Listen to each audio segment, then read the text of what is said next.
La Coupe du Monde vient tout juste d'ouvrir ses portes au Qatar, mais les polémiques n'ont pas attendu le début de la compétition pour déferler. Depuis l'attribution de l'événement à ce petit pays du Moyen-Orient, de nombreuses voix s'élèvent pour critiquer ce choix. De multiples informations sont sorties dans la presse et plusieurs aspects de ce mondial pas comme les autres font beaucoup parler.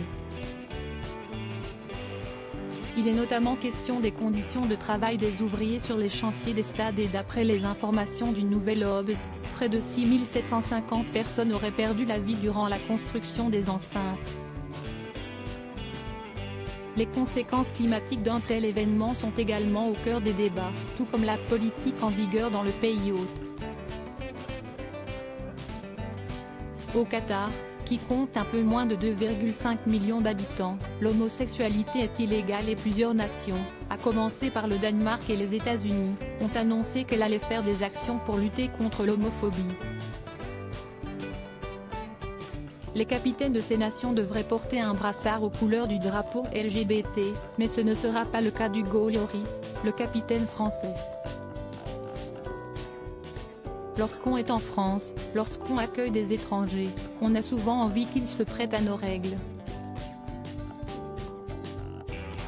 Qu'ils respectent notre culture. Je ne ferai de même lorsque j'irai au Qatar, tout simplement, a-t-il déclaré en conférence de presse. Une décision qui a beaucoup fait parler et depuis, le gardien de but de 35 ans cesse d'attirer les foudres de plusieurs personnalités. Si vous retrouvez les coïlettes d'Hugo Lloris, merci de les envoyer au siège de la FIFA il y a quelques jours. Si Eric Nolot qui s'en est pris vertement à lui sur Twitter, mais ce n'est pas tout.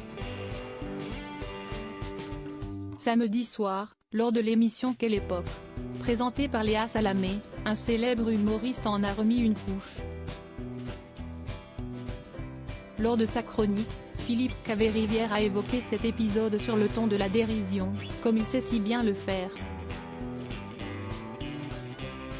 La liste des blessés s'allonge, démarre le trublion, citant tour à tour N'Golo Kanté, Paul Pogba et Presnel Kimpembe, avant d'enchaîner, Hugo Lloris a subi une terrible ablation des coïles.